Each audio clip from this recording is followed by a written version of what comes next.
I'm your son America Shari is here with another episode of Dark Theory USA. Tonight we're going to talk about the market manipulation on the stock market and also Operation Project Freedom that is happening. I mean, it is on pause right now after 24 hours, and then see where we are heading from here.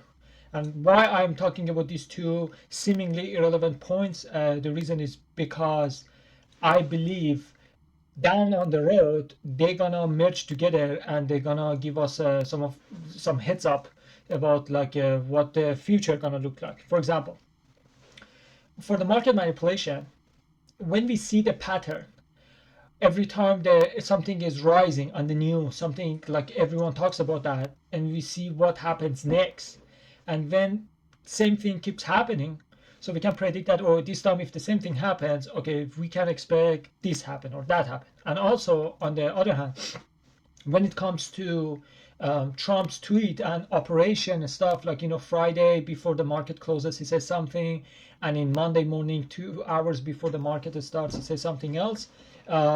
We can see, like, in last 2 months of the war, since the beginning of the war, February 28th, when the war started to now, I mean, including the ceasefire as well, he has been playing the same thing, same tactic, and then we saw that what happened after. So it's very important to look at past and compare it with present so we can predict the future. If the same pattern has been happening, he tweets something on his social media truth, and then something else happened, and again he redo it, so we can expect, like, okay, same thing gonna happen right now. Also, sometimes he uses element as an element of surprise, makes you conditional, like you get conditional about, oh, this is what's gonna happen, and then he says psych. 3 times he does one thing, and then the 4th time he does something else. But still, right now, when we are comparing those situations, we can see where we are going from here. One, let's start with market manipulation. Look, the oil price that we have, there are 2 oil prices. One on the paper, on stock market that you see, crude, Brent, oil, blah, blah, blah. And one is the physical oil. Physical oil means literally the oil that you are like having hands on, like you are seeing that, the barrel of the oil, which is the price is dealt with in the physical matter when you go to the port to import, to export, on the ship, when it is in the cargo, or blah, blah, blah. But then there is one on the paper which is more about like trusting. Like, for example, like a dollar. Dollar is not backed by anything. It's not backed by gold or anything. It's backed by trust. Even if America is doing very bad based on its production, because it's a trust to American production, like, I don't know, like a Tesla, Apple, Google, this or that. But even if we are doing very bad when it comes to making new products and selling them, but still the trust is hard, dollar keeps its value. But even, let's say we do something great, but still people lose their interest in dollar and say, America doesn't look promising to me, then it loses its value. It's just based on the trust and based on the vibe, basically, let's put it in that way. And right now they are saying the oil price, in the physical oil price, right now it is 150, 170. But what we are seeing on the stock market, for example, the crude Brent is just 110, and right now it is a little below 100. And why is that? I will tell you. Because most of them, they are futures. Futures is just a contract about the futures, basically. Like, you are saying, hey, in next 3 months, this is where we are predicting oil is going to be, like in this range. And based on that, they make those contracts ready, like the value of those contracts, right? But right now, those contracts are 3 months or 6 months. Now the contracts for next 6 months, it starts with 90. Like, even on the paper, people don't have any trust that in next 6 months oil gonna go below 90 at all. Like, the minimum gonna be 90. Okay, so I said all of them for what? So you understand the game that they are playing. So you can play game to manipulate the market, which has nothing to do with the physical. And why is that? You say, okay, so people would understand. You say, hey, what you are selling and buying, those contracts, those futures on the market has nothing to do with the price that we are paying in the physical world, in the real world. Why is it happening? Well, because for 2 things. One of them, as I say, it is futures. So it says, oh no, like, it's the contract, the value of the contract for next 3 months. Right now it is 150 in the physical world. In 1 week it's going to be 110. So because you are promising the future, whether for good news or bad news, then you can't just deny everything or double down on everything, because it's not about right now compare the futures today with the physical price right now. That's it for the next 3 months. You say, oh, in 1 month the war gonna be over, everything gonna go back to normal. That's one reason that they can play game. And the second reason is just based on the volume of buying or selling. Anything that you keep buying, the price goes up because they say, oh, everyone is buying, so let me give it with a higher price. If nobody buys, you put something on sale on the Facebook market or etc. And then when you do that, nobody buys that. You have to keep bringing the price down until somebody buys that. If you keep the price high, nobody buys that. So, like you're not saying, if you want to get rid of that, you have to lower the price. So, based on the demand and offer, the bid ask stuff, the market balances itself, it regulates itself. So we are supposed to see the real price, because somebody gives too high, nobody buys that, so should bring it down, or somebody brings it very low, everyone is buying that, so eventually by itself it's going to go higher and higher. So that's why they say market is fair. No matter how much you want to manipulate that, it regulates itself, because you cannot unstabilize it forever. Because why? Because it is accessible to everyone. Okay, that is very important. That's a very important point. I'm gonna get back to it in a second. What was that? Just remember that, because it's accessible to everyone. So even if somebody wants to manipulate that, other ones, they would regulate that. If this guy gives it very high price, nobody buys that. Somebody else comes with a lower price, people buy that, and vice versa. Somebody is giving very cheap to manipulate the market, then the price automatically goes higher, because those other people who have the same stock are gonna say, oh, everyone is buying, so we bring higher the price, and now always the priority is with the bid on the higher price. So. But why is it so important? Because I said it's accessible to everyone. In a glance, it is true. You have social security number, and then you join you go to this financial market, and then you start trading. As simple as it is.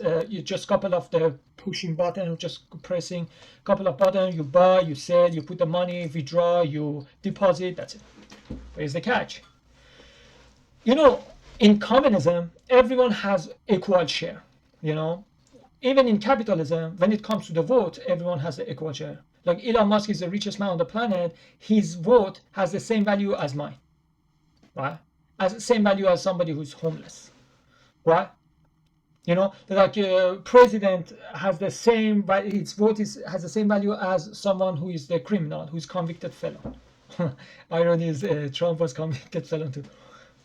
So you understand, no matter who you are, what level of society you belong to, your vote has the same value. But here's the catch. In market, is not the case. It's not like everyone based on the social security number, they can just buy that amount of stocks. Let's say, I don't know, Amazon stocks, right? Everyone with their social security, at maximum, they can buy 200 stocks in whatever price it is. It's not the case. So somebody who is billionaire can purchase billions of, not billions of stock, worth billions of stocks. Like, I don't know how many thousands of stocks it's going to be, right? But but somebody who doesn't have that much money, or what happens is, it just can't buy as much as they can, maybe 5 stocks or 10 stocks. Okay, now you can manipulate that. Now that regulation balancing, it happens, but it can take longer. So more closer the range gonna be from the minimum to maximum that we could buy, the closer it gets. Like minimum you can buy 5 stocks, maximum you can buy 500 stocks. So the manipulation gets absolved, get removed, get resolved, get regulated faster. The difference between buying power goes higher between one person to other person. Like right now, somebody can buy millions of stocks, somebody cannot afford that. It's just based on your affordability. You can keep the market manipulated for way longer time. So why is it so important? The war started 6 weeks ago. If Trump's billionaire donors and sponsors and whoever they are behind this war machine, they are warmongers, military defense industrial complex. All these people who are making money by these defense contractors, by war, by keep making missiles, anti-missiles, because for them it's beneficial. More you use the missiles, more the United States is going to go back to them, Martin Lockheed or other ones, Boeing, and more they have to buy, more they can sell. So more you use those military equipment, more you have to come and demand again. And even those bases, when they get destroyed, again, contractors should go back to repair that. So at some point, they like seeing the Middle East get destroyed because, again, they're going to be the one who come back and then repair that. So they get benefited. Those corrupted politicians that they are promised after they are done with their terms, they're going to get the position in those places, and they're going to get the gift as so many stocks get into the headquarter border. Like you see Nikki Haley, the moment that she was out of the office, she got position in the military industrial complex. You could see like it was a promise. Hey, pass the law to our favor. After you are done with your service, come to us. We take care of you. So this corrupted politician, the defense contractor, and even those Zionist billionaires like Miriam Adelson, those people, they say, hey, look, what are the things that are making you stop continuing the war with Iran? And he said, well, the market is crashing, the gas is high, what can I do? And they said, well, don't worry, we have reserve oil, like the oil for the bad days, rainy days. Every country has some oils already stored for the rainy days when shit hits the fan and they cannot have access to the oil, so they could use the one that they have in a storage, just like a fridge. If, for example, like the store market, like the market, a grocery store is closed, you already have some in your fridge that you can survive, right? So that's for it. So they say we release them. I mean, we kept them for the rainy days. Today is rainy. Today is the day that we need that. So we release them. So it brings down the oil market. And about the stock market, don't worry. Don't worry. We have half the money. You know, when we say this cabal is showing itself. It's not conspiracy theory. They say, don't worry. The stock is crashing.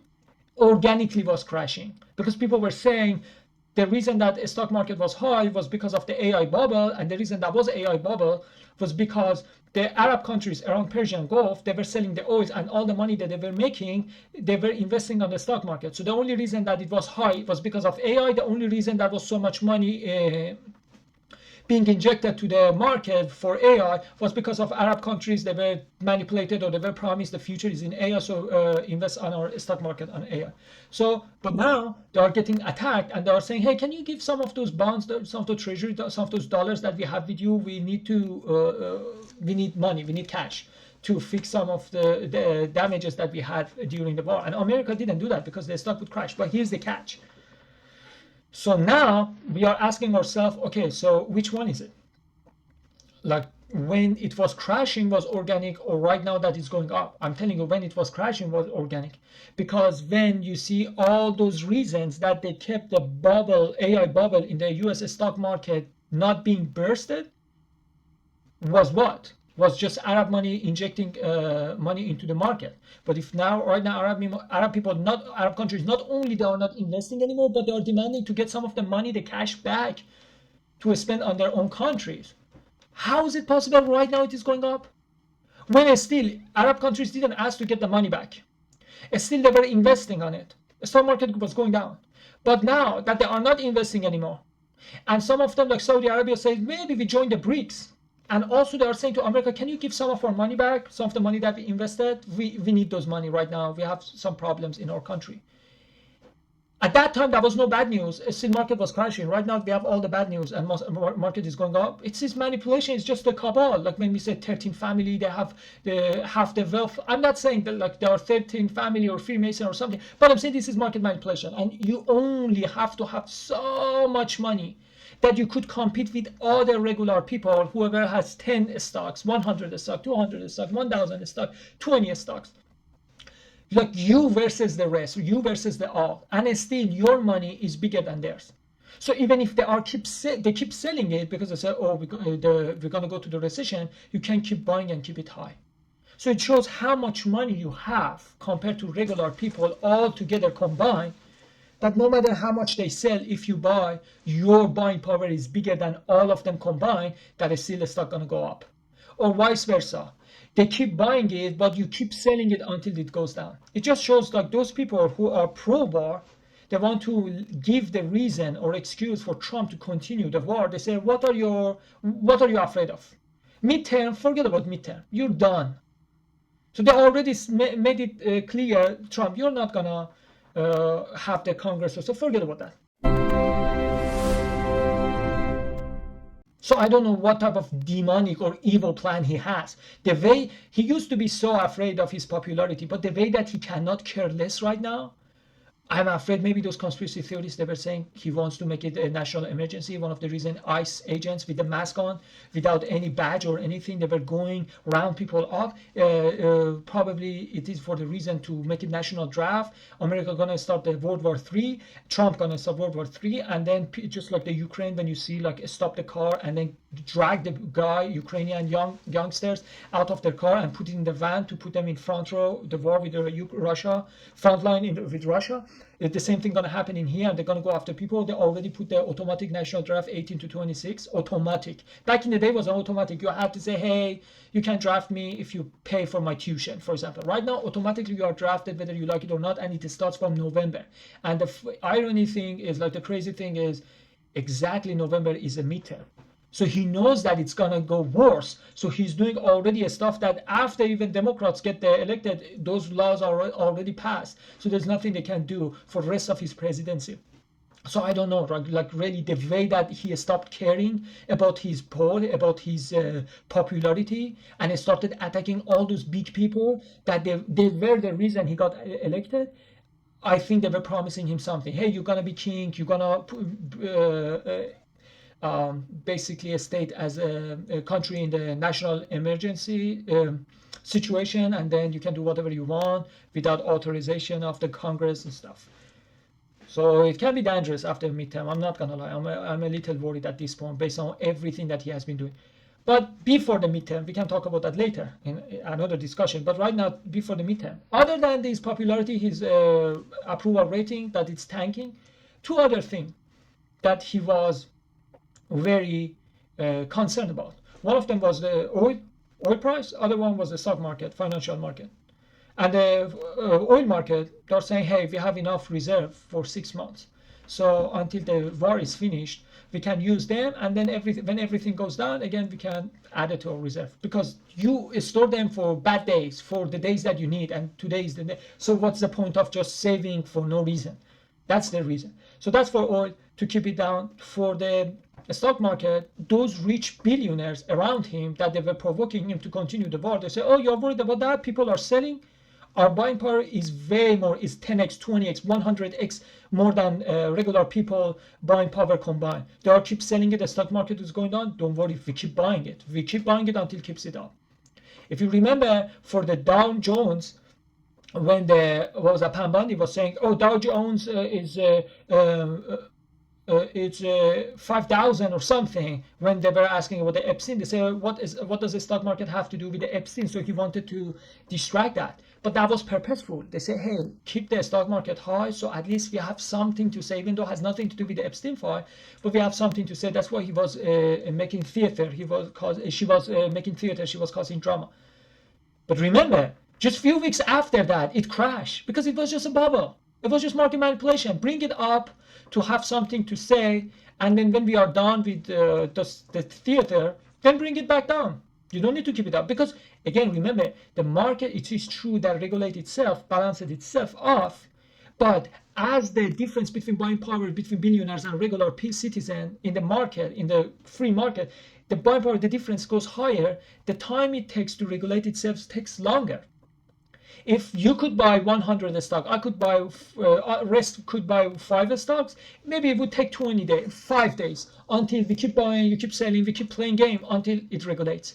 But if you can buy 100, I said 100 stock and 5 stock, but if you can buy 1 million stock and I can buy 100 stock or 10 stocks, let's say 10 stock, then it takes way longer until we could bring it back to the price that it should be. And right now, because of the difference between, like the different classes, those billionaires, they can keep the market manipulated for months, if not years.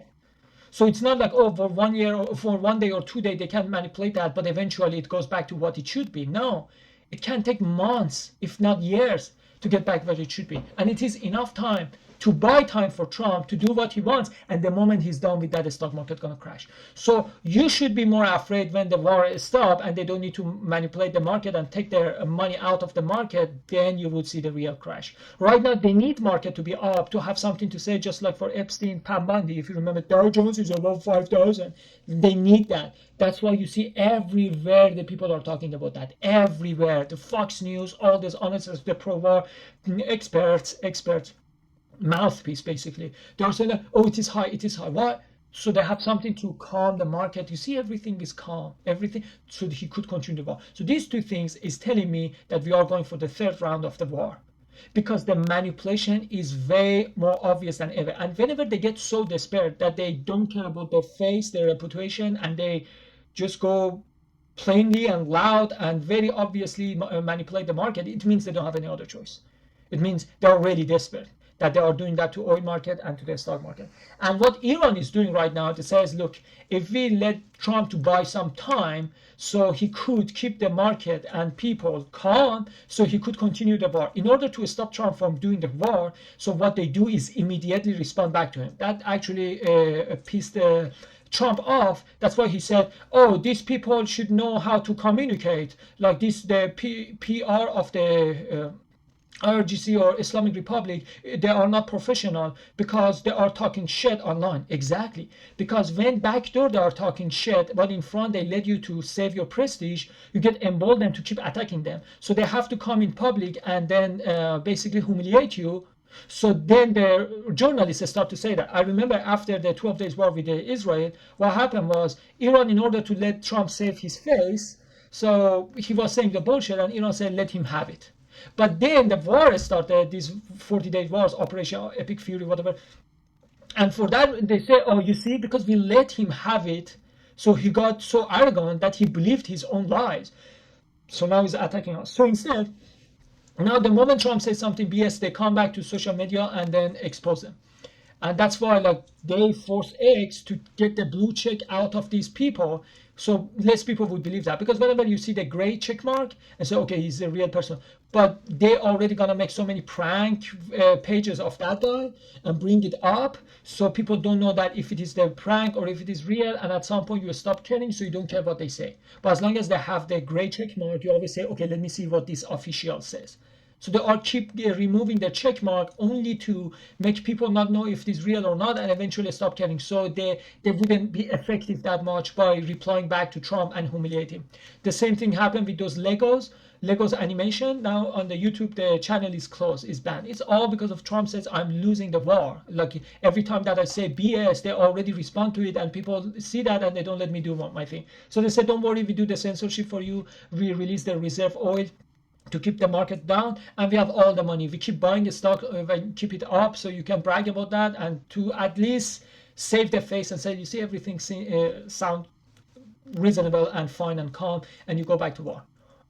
What I think, that's why there is the port, oil port for the Emirat. It's called Fujairah, and what Iran did basically attack that, because when you look at the Strait of Hormuz, Iran said, we're gonna hold the arch, so the one that you have to go through that, we're gonna control that. But there is the Oman, and below that there's Emirat. So America said to Emirat, how about you bring your pipe after the area that is under control of IRGC, so we can move the oil ships outside without basically going around the restricted area designated by IRGC. So basically they could import and export oil, mostly export oil, without having to confront and face the IRGC. So immediately IRGC had a statement to it did broader, and it made a bigger area, the whole arch, as the area under their territory, that they're gonna control all the movement between the ships, which included the Fujairah port, which already wasn't part of that, because Iran saw that if they do that, my blockade gonna be ineffective. Of course, it's gonna keep all those good prices and stuff out, but then mostly gonna be humanitarian issue, food and stuff. The most effective thing in that blockade was the natural gas and the oil. If they can move the natural gas and oil, the only thing which is left is the food, for example. right? Is the food fertilizer, and then everyone gonna blame in Iran, oh, you are letting people starve. But the oil thing would be something people could understand. So for that reason, basically Iran made it bigger scale for the restricted the area that should go through them, and they said to the Emirat already attack the Fujairah port to say, hey, you cannot move any ship around that. And then 12 ballistic, 9 missile crews, and 24 drones. They were all of those like rockets and drones that Iran sent to Emirat. So 12 ballistic, 9 missile crews, and 24 drones, if I'm not mistaken. Yesterday they went toward Emirat, and the 3 people got injured. Some of them they got intercepted, but the rest hit the target, including the Fojr port, which was important. That was the sign, because America realized that, okay, we can keep attacking Iran indirectly under the threshold to say, oh, this is my red line. If you pass that red line, we're going to resume the war. But as long as it's below that threshold, you continue the ceasefire. So they were thinking about that, oh, we can do all of this stuff as long as it's below threshold. Like what? Okay, we don't directly confront with Iran. Instead, we say to Emirat, use the pipe and then export the oil from outside of the area. So Iran can say, I keep the blockade, and say, okay, keep the blockade. We are not going to get into your restricted area, but we are shipping the oils outside of that. But Iran realized that if they let America sleep with that, then it's over. If their blockade is ineffective, Iran gonna face so much more problem than America, because America's the problem is the oil and gas, and they're already shipping the oil and gas. But for Iran, Iran is getting hurt way more than that. So in order to make it equalized, to make sure America is getting hurt as well, so they added the area to their blockade. So Iran right now knows that if they let America breathe, if they let Trump breathe, whether it comes to social media, he make one of those stupid social posts, he says the controversial thing, different things. If they let him do those, it's over. Because all America needs is 2 more months and Iran would be destroyed. So they said, our first mistake can be our last mistake. So we should stop caring about the consequence, because the consequence is going to be regime going to collapse. So right now they don't have any time to think about the consequence, or if we attack the Fujairah port in Emirat, what Emirat gonna say afterward? We have so much money in the banks, they're gonna freeze those banks. They don't have luxury of time to think about that. They have to do, because if America can get away with that blockade, it's over. Iran gonna collapse. So Iran has to. That's why when America was just poking to see how much Iran still it is ready for the war, they sent one of their navy warships, and Iran attacked it. So they have to turn around and went. They were thinking Iran is a little softer right now. They let them go through that, because this is what Trump keep doing it. He says, they said don't do that, but I do it anyway to see like how much they are willing to sabotage, or how much they are willing to end the ceasefire. And if they don't do anything, means they are desperate for that ceasefire. So I do something more. So right now, the lesson they learned in last 1 year was like, keep attacking, don't give him 1 inch, because he would go for 1 mile. So this is stock market and those operation freedom, project operation freedom, whatever it was, to secure, to escort those commercial ships through Hormuz was on pause, because Iran attacked those commercial ships, and also the navy that was supposed to escort them, and also the port of the Fujairah, all of them, to say, hey, I'm not messing right now. So it means Iran is getting hurt right now. Because if Iran could tolerate that, they would probably not go direct confrontation. Iran knows that I have to make it very painful and pricey for America. If I let them get away with anything, I am the one gonna lose, and they are here for the regime change. So I have to do whatever it is in my disposal. So they opened a new card, and now they are ready to attack Emirat. Not only that, they said already we're gonna send the ground troops, because Emirat is just bunch of like states together, and only if you take away Abu Dhabi or Dubai, it's over. It's totally over. So Emirat is not in the situation to talk tough, but they have America. But we have to see how much America is willing to sabotage the ceasefire for sake of Emirat, not Israel. But what it seems like the next round of the war is imminent. Thanks for watching. As above, so below.